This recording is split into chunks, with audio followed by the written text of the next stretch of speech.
السلام عليكم.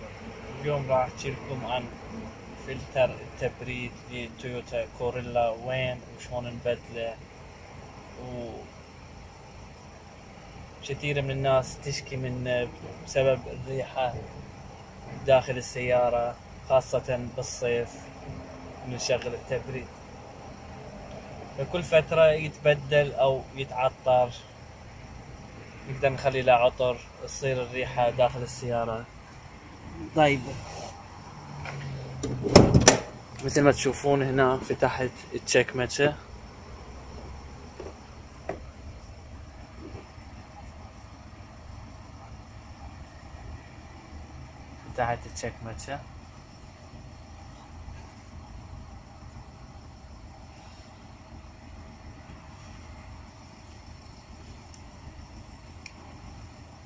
وهذا الفلتر القديم مثل ما تشوفون طلعته.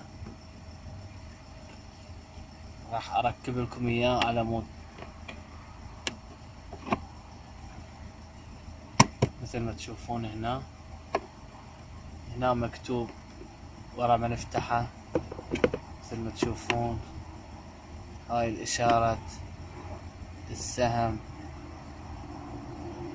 للأعلى على مود ما يقبل غلط. بهالطريقة فتحناه ونركب الفلتر الجديد بهالطريقة.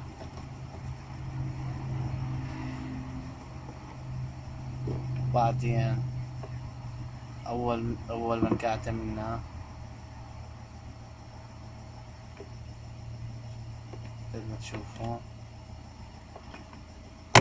بعدين نكبسه ضغطة منه يقعد.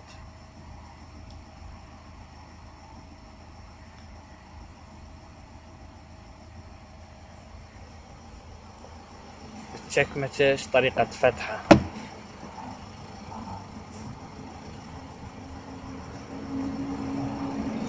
أوضح لكم طريقة فتحه. مثل ما تشوفون هذا هنا يقعد، مجرد أن نضغط كليبسات بهالطريقة وندفعها، وهنا مجرد أن نضغط بهالطريقة نضغطها للداخل وتفتح بهالطريقة. تركيب سهل، مجرد ندفعه.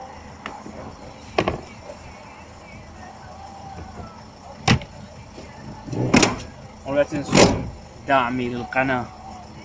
شكرا لكم.